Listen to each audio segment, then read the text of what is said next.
The world is holding its breath, one step forward, or one step too far.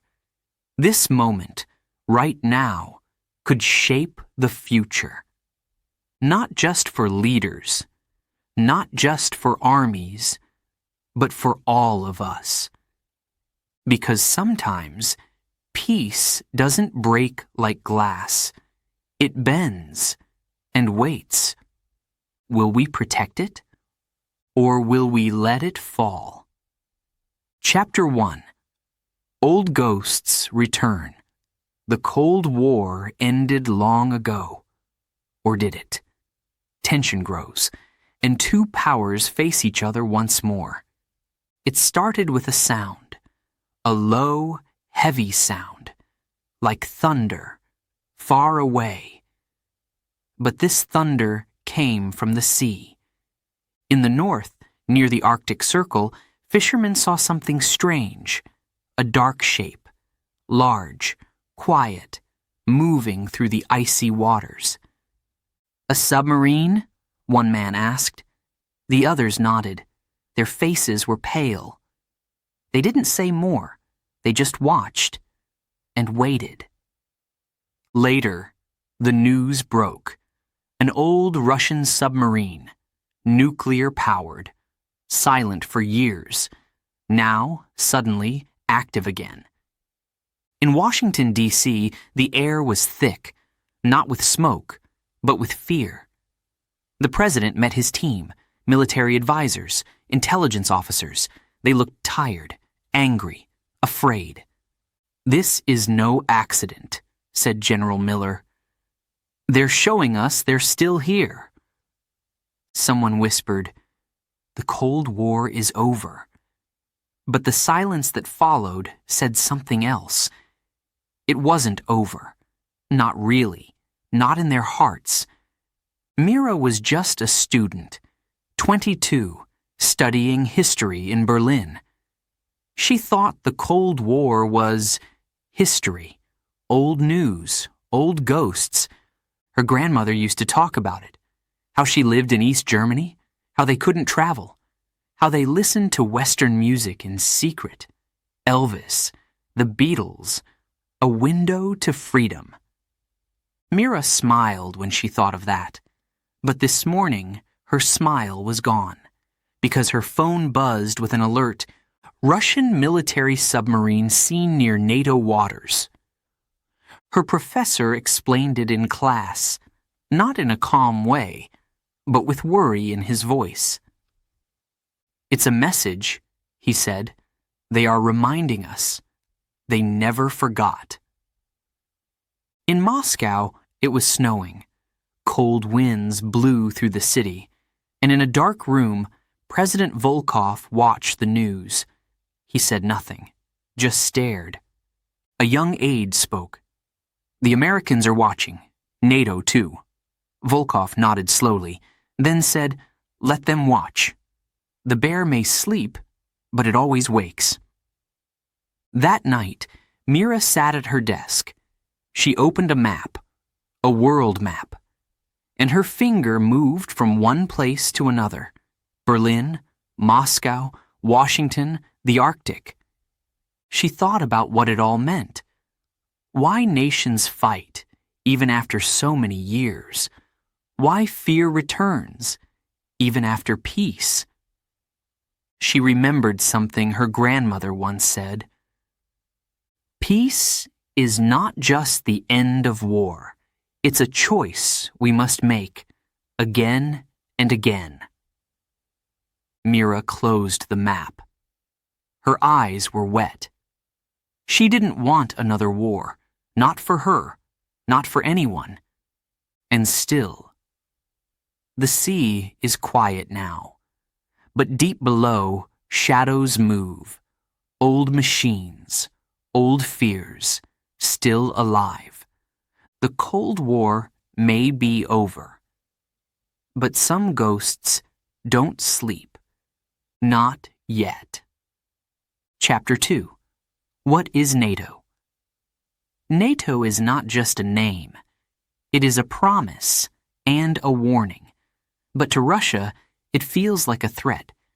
It began after the war, the big one, World War II. Europe was broken. Cities were in ruins. People were scared. The world had changed. And not in a good way. In 1949, leaders from 12 countries met. They made a plan. They signed a treaty. They called it NATO, the North Atlantic Treaty Organization. It was not just a group. It was a promise.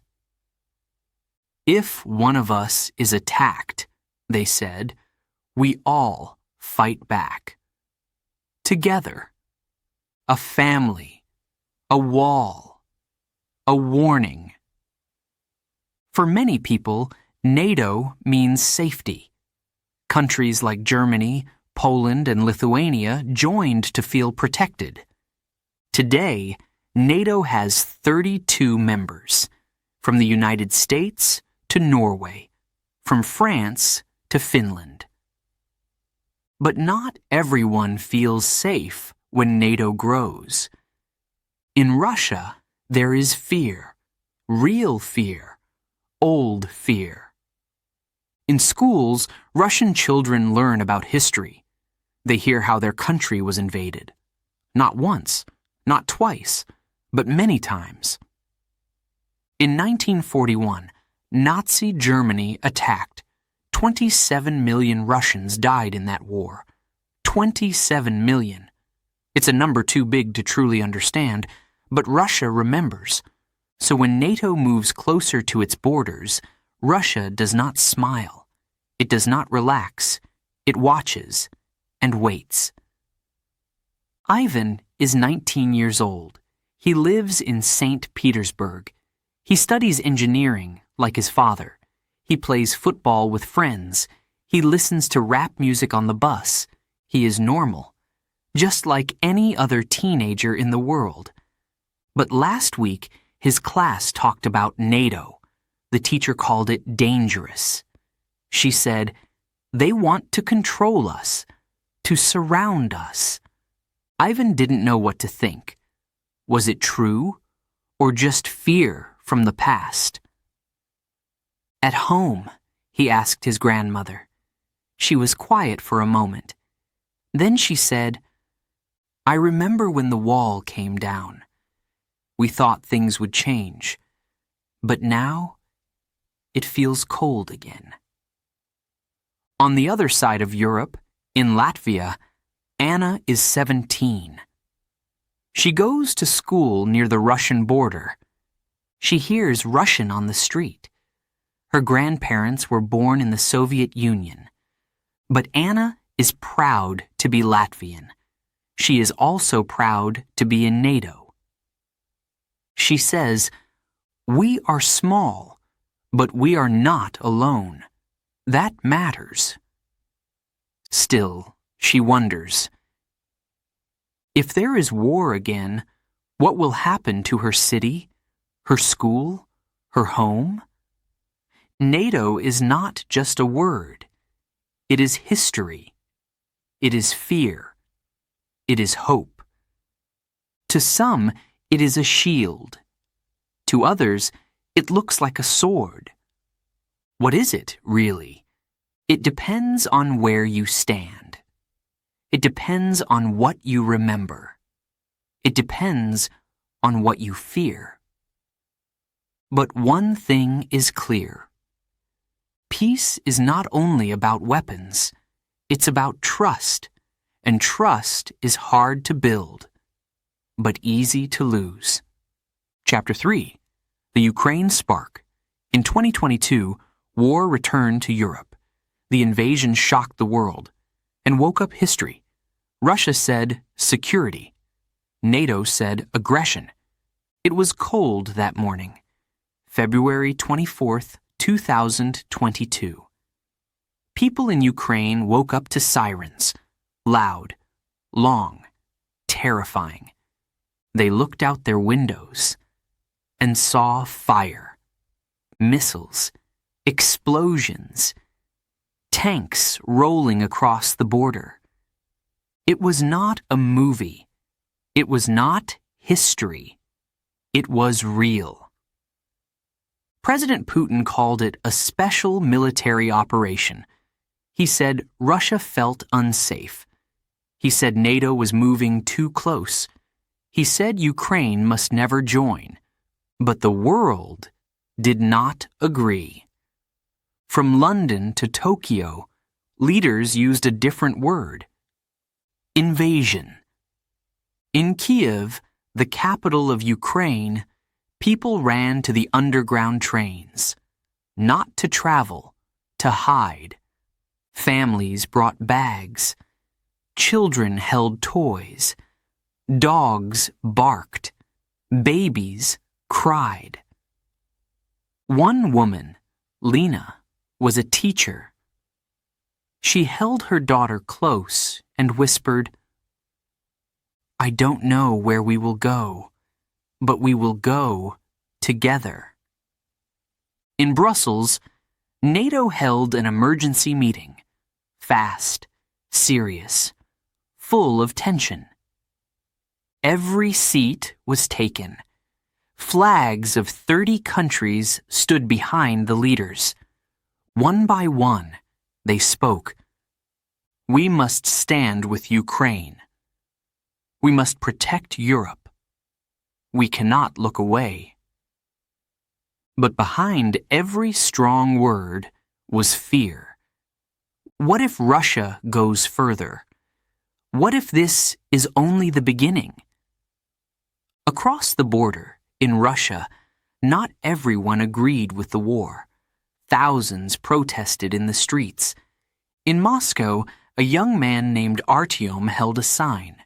It said, "No to war." Police came fast. They shouted, they pushed, they arrested. Artyom didn't fight back. He looked into the camera and said softly, "We want peace too. We are not your enemy." In Poland, thousands of Ukrainian refugees arrived, mostly women, children, old people. They came with nothing but hope. Some walked for hours. Some drove for days. Some had no shoes. Volunteers brought soup, blankets, and hugs. One Polish woman said, "My grandmother was a refugee in World War II. Now it's my turn to help." But the war didn't stop. Not in 1 week, not in 1 month. It spread to villages, to schools, to hospitals.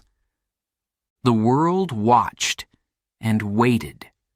Russia said it was protecting its own people. NATO said it was protecting freedom. Each side spoke loud. Each side warned the other. But the people, the normal people, they just wanted to live, to be safe, to see their loved ones again. And maybe that's the truth behind every war. Not who is stronger, not who is right, but who suffers the most, and who tries to keep hope alive. The spark in Ukraine lit a fire, and now the world must choose. Let it burn everything down, or find a way to make peace before it's too late. Chapter 4: Sanctions and Silence. The West used money instead of missiles. Sanctions hit hard. But did they stop the war? Russia found new friends, far from Europe.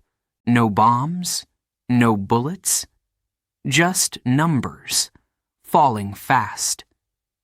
Banks closed. Flights stopped. Prices rose. In February 2022, after Russia invaded Ukraine, the West responded. Not with tanks, not with soldiers, but with sanctions. Sanctions are like a wall, not made of bricks. but of rules. Rules that say, you can't trade with us. You can't use our banks. You can't buy or sell. It's quiet, but powerful, and it hurts. Big Russian companies were blocked. Oil and gas deals were stopped. Planes could not fly over Europe.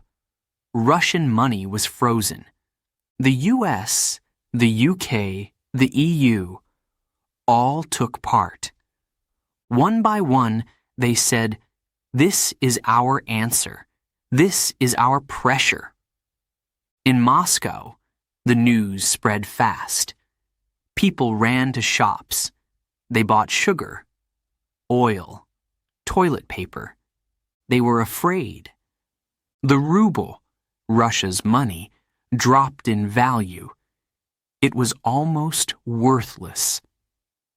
One woman said, "I saved for my daughter's wedding.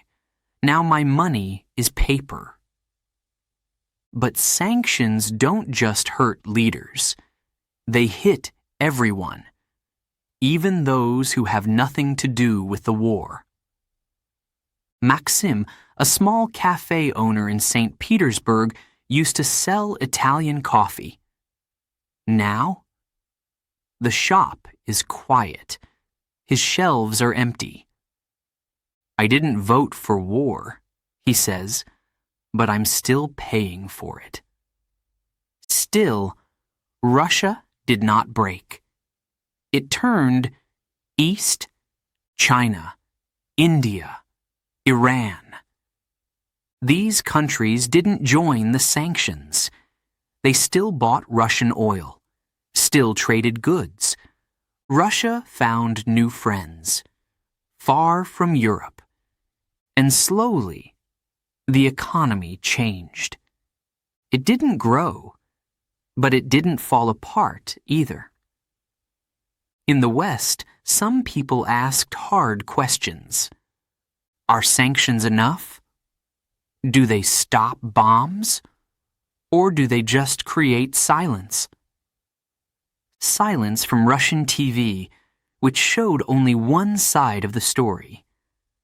Silence in the streets, where protests were crushed.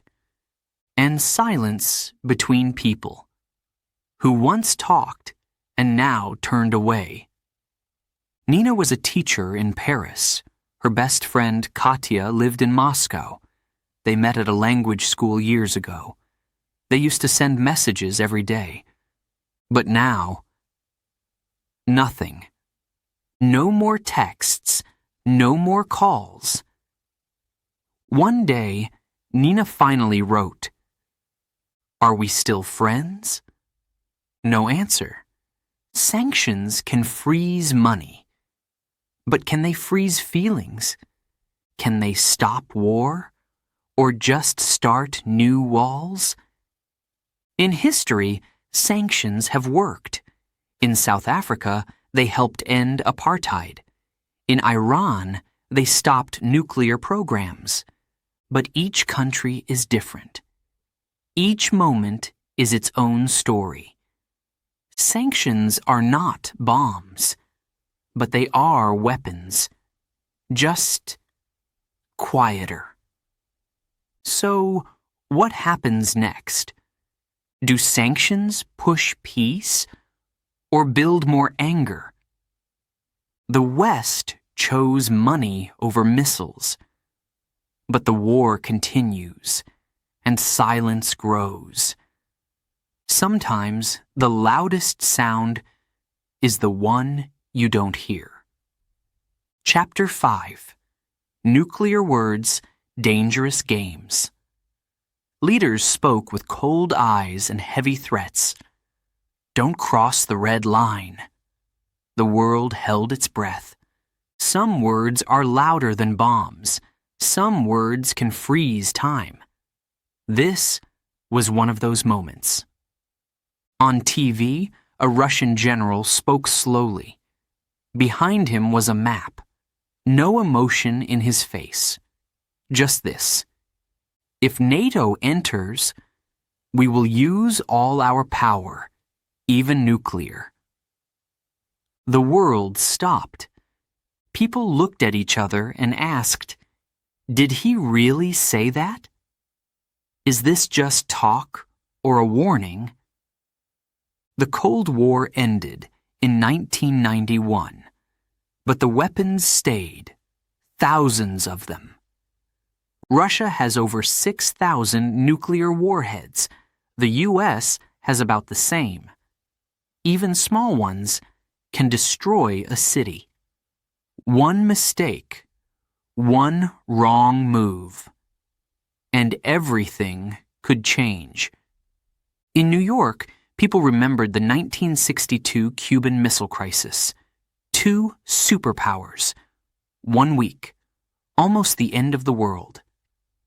That was history.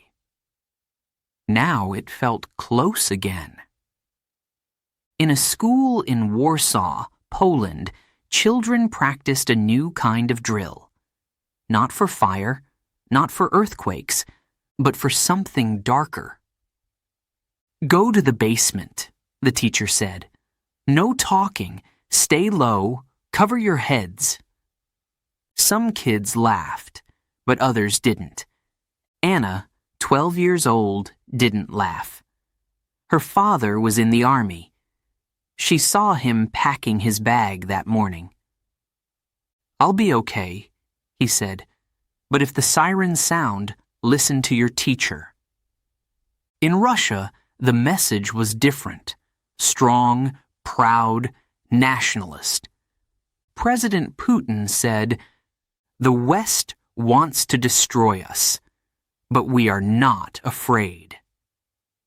On state TV, they showed images of missiles. Big, bright, powerful. A talk show host smiled and joked, "London? Gone in 200 seconds." Some people cheered, others looked away. But behind closed doors, even leaders were worried. In Washington, one official whispered, "If this escalates, millions could die." A journalist wrote, "We are walking on ice, and it's starting to crack." Leaders tried to cool things down. The UN met. Talks began. Back channels were opened. Nobody wanted nuclear war. Not really. Not even those who threatened it. Still, the words had been spoken. And once they are spoken, they stay in the air. Like smoke. Like fear. In Finland, a teenager named Elias read the news. He was quiet for a long time. Then he turned to his mother and asked, "Can one person end the world with a button?" His mother didn't answer right away. Then she said softly, "That's why we need smart people, brave people, people who choose peace." The red line is not just a line on a map. It's a line in our minds, a limit we must never cross. Nuclear war has no winner, only loss, only silence. And so, we wait. We listen. We hope. We pray the people with power also have wisdom. Because in the end, the most dangerous weapon is not the missile. It's the voice that tells the world, "Go ahead." Push it. Chapter 6. New alliances, new fears. China watches. India chooses silence. Finland and Sweden join NATO. The chessboard changes fast. The world is never still. It moves. It shifts. Like a storm. Like a game. After the war in Ukraine began, Lines were redrawn. Old friends stepped back. New ones stepped forward. And the map of power changed. In the West, fear grew. What if Russia attacks again? What if we are next? In the North, two countries made a choice. A big one. Finland and Sweden had always stayed neutral. No war, no sides, just peace. But now, things felt different. In 2022, Finland asked to join NATO. Soon after, Sweden did the same. It was historic, it was fast, and it made Russia angry. Russia shares a long border with Finland, over 1,300 kilometers. For years, that line was quiet. Now, with NATO there, the silence is gone. One Russian official said, "This is a mistake. They will regret it." But Finland replied, "We don't want to fight. We just want to be safe." Far away in China, leaders watched quietly. They didn't speak much, but their eyes saw everything. China is powerful. It has the world's largest army and a growing navy. It is close to Russia, but it also trades with the West. China did not take sides, at least not openly. They called for peace, but they blamed NATO too. One Chinese newspaper wrote, "The West caused this war, and now they pretend to be heroes." Was it true? Or was it just politics? In India, things were complicated. India bought weapons from Russia, but also did business with the US. The government said very little. They asked for dialogue and diplomacy. Some Indians protested the war.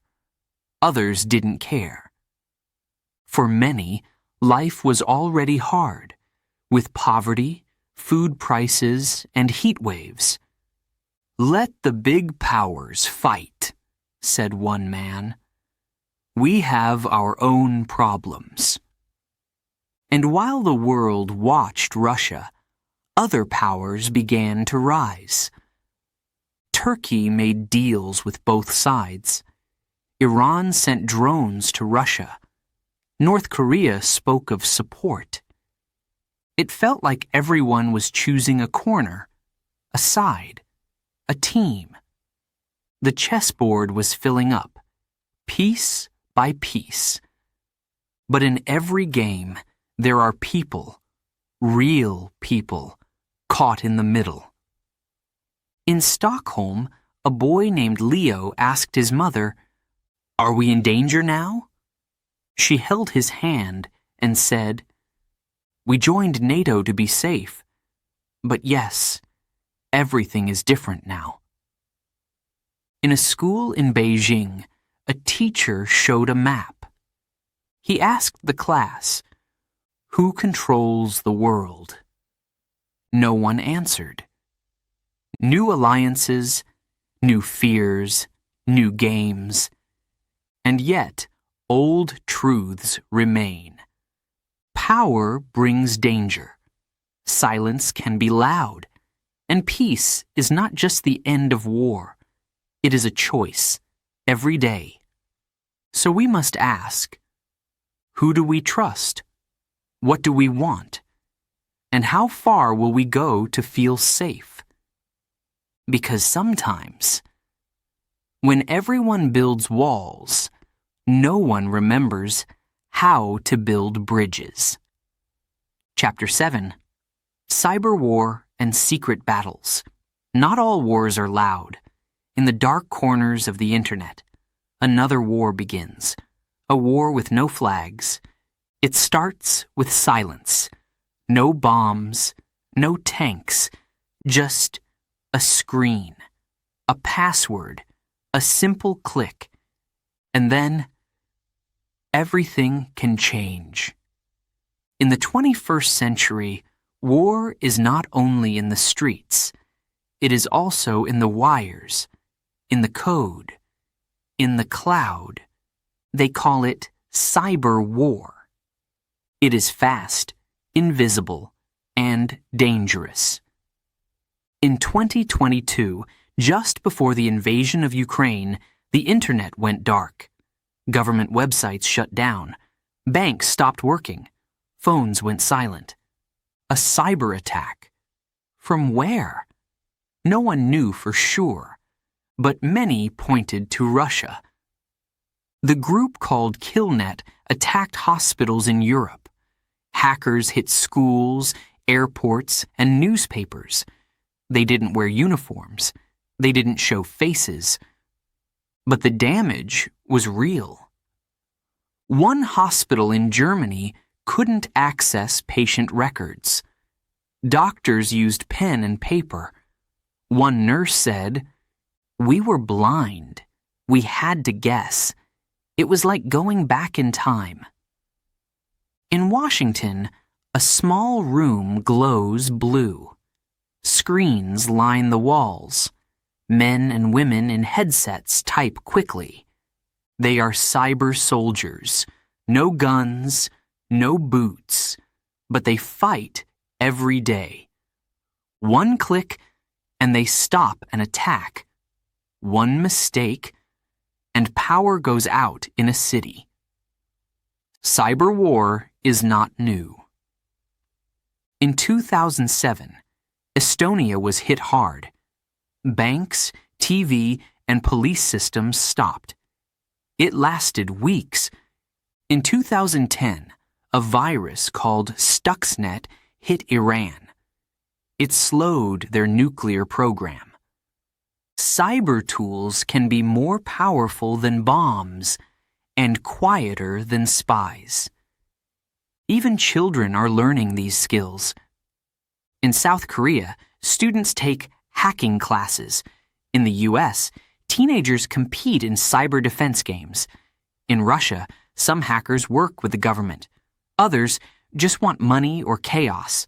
No borders, no uniforms, only the screen. But cyber war has a problem. It's hard to know who is attacking. One country blames another. The other country denies it. It wasn't us, they say. It was criminals. It was just a test. But the fear grows. In Kiev, a girl named Anya tried to log into her school. Nothing worked. Her mother shook her head. "It's not just war outside," she said. "It's war inside the system, too. Cyber war doesn't just hit soldiers. It hits teachers, doctors, mothers, you. It can turn off your electricity, lock your phone, steal your money, or change the truth. That's the most dangerous part. Information. Lies dressed as facts. Truth hidden under noise. Some people stop trusting everything. They ask, is this real? Or just part of the war? In the end, cyber war is not about machines. It's about trust, who we believe, what we know, and how we protect it. So remember this. Not all battles are fought with weapons. Some are fought with code, some with silence. And sometimes, the most powerful defense is not a wall, but a question. Chapter 8. Life on the Edge. From Poland to the Baltics, people are afraid. They hear tanks, feel cold winds, and remember, the past feels close. It's quiet, but not peaceful. The streets are clean. The sky is blue. But fear lives just under the surface. In Poland, in Estonia, in Latvia, in Lithuania.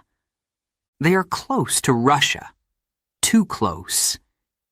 In these countries, the war in Ukraine feels personal. Too real. Too near. People hear news of bombs and tanks. They watch the border, and they ask themselves, are we next? In a small town in eastern Poland, Kasia walks her daughter to school. Every morning, she smiles, but her eyes show worry. She hears planes fly above. She sees more soldiers on the street. Her husband is in the army. He trains with NATO troops. They don't talk about war at the dinner table, but they both think about it every day. In Lithuania, an old man sits on a bench. His name is Thomas. He is 83. He remembers the past. When the Soviet Union controlled everything, when people disappeared at night, when no one felt safe. Now, he watches young people scroll on their phones. He hears them talk about the war. He closes his eyes and says softly, I've seen this before. After 1991, these countries became free. They joined the European Union. They joined NATO. They hoped the fear was over. But now, it feels like it's back. Real facts. NATO has sent more troops to Eastern Europe. In Poland, there are now 10,000 NATO soldiers. In Estonia, fighter jets train in the sky. These are not just games. They are warnings. Be ready. Stay strong. But life must go on. In Riga, Latvia, students still go to school. They study math, they play football, they laugh, but they also practice drills. What to do if there's an attack, where to hide, how to stay calm. One boy, Arturs, says, we play war games in the yard, but I know the real one is close. In Estonia, a teacher explains to her class, we are part of NATO. If one of us is attacked, all will help. The students nod. But one girl asks, what if help comes too late? The teacher has no answer, just a deep breath. In cafes, people whisper. At bus stops, they read headlines. Everyone is watching and waiting. Fear does not scream. Sometimes it just stands nearby, like a shadow. The past is not dead. In places like the Baltics, it's just below the surface. And still, people hope. They plant flowers. They sing songs. They light candles. Because even in fear, they choose to live. So ask yourself, what does it mean to be brave? Is it holding a weapon or holding someone's hand? In the end, life on the edge teaches us one thing. Peace is not quiet. It is courage every single day. Chapter 9, Diplomacy or Disaster. Talks begin, then break. Hope rises, then falls. Can peace survive this new cold fire? A table? A flag? 2 cups of coffee? That's how peace begins. Not with cheers, not with headlines, but with quiet words in quiet rooms. In Geneva, in Brussels, in Istanbul, leaders meet.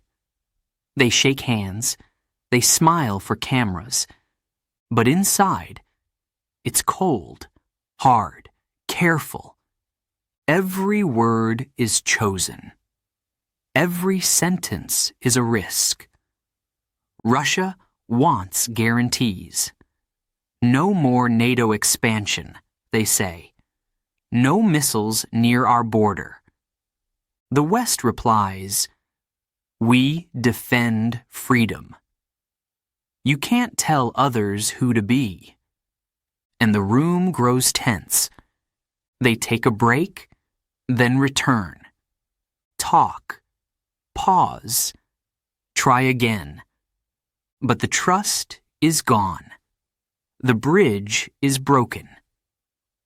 One diplomat says, "It's like playing chess with a bomb under the table." In a small house in Romania, Luca watches the news with his grandmother. He is 14. She is 84. They sit in silence as leaders speak. Luca asks, "Why don't they just agree?" His grandmother closes her eyes. She remembers the Cold War, the fear, the waiting. She says softly, "Because war is easier than trust, and pride is louder than peace." Facts are hard. Since 2022, over 30 peace talks have happened. Some by phone, some face-to-face. None have stopped the war. The UN calls for peace. So does China. So does the Pope. But peace needs two hands. If one hand is closed, nothing can be held. In Ukraine, people hope anyway. A man named Petro sends voice messages to his wife. She's in Germany with their son. Every night he says, "Maybe tomorrow. Maybe the war will end." Every night. She replies, "Come home safe. We're waiting."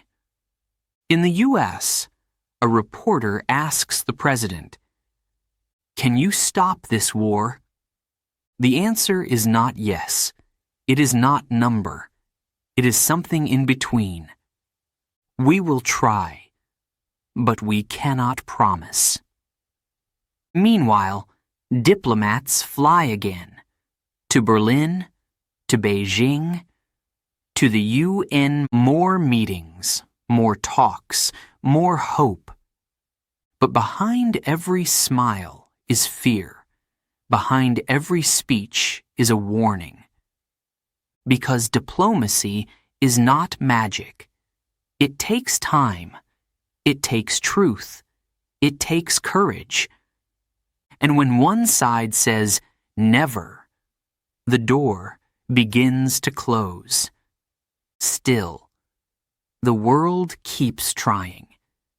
A student in Prague draws a peace sign on a wall. A woman in Tokyo lights a candle for Ukraine. A boy in Canada writes a letter to the UN. "Please stop the war. I don't like being afraid." So what happens now? Another talk? Another threat? Another promise broken? Or maybe a chance? Because the real battle is not only on the ground, it is at the table, between voices that build and voices that break. And in the end, if peace is to survive, someone must speak louder than war. Chapter 10. The Choice Ahead. The world stands at a fork in the road, war or wisdom. The next move belongs to all of us. There is a moment, just before a storm begins. The wind stops, the air feels heavy, and everyone holds their breath. This is that moment. Across the world, people are watching, waiting, wondering. Will there be more bombs, more lies, more fear, or something better? The war in Ukraine is still burning. Thousands are dead. Millions have left their homes. And still, leaders speak. Soldiers march. The future stays uncertain. But this war is not only about borders. It's about ideas, power, pride. One side says freedom. The other says respect. Each believes they are right. In Europe, the air feels tense. Old alliances grow stronger. New weapons are built. More troops are sent. In Asia, leaders are quiet, but watching. And in the US, the question grows louder. How far will we go? In a classroom in Berlin, a teacher shows a world map.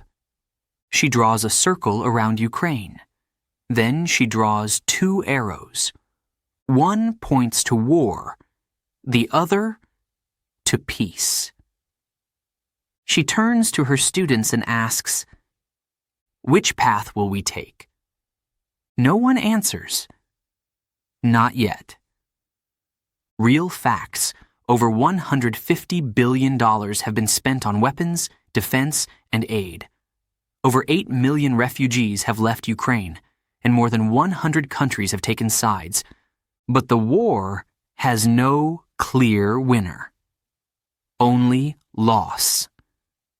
In Moscow, a boy named Yuri plays chess with his grandfather. They speak in whispers. Outside, the news is loud, but here, just silence and small wooden pieces. His grandfather says, "In chess, power is not just about attack. It's about the move you don't make."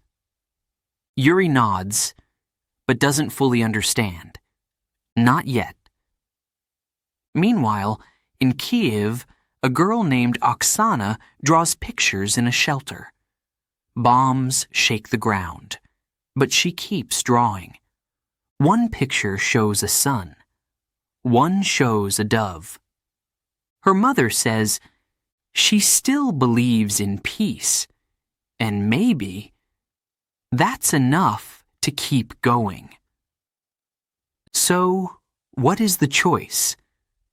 It's not just for presidents, not just for soldiers. It's for all of us.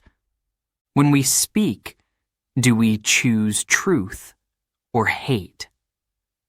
When we vote, do we choose peace or pride? When we see others suffer, do we look away or reach out? The world stands at a fork in the road. Left or right? Fight or listen? End or begin? No one knows what tomorrow brings, but today, we have a choice.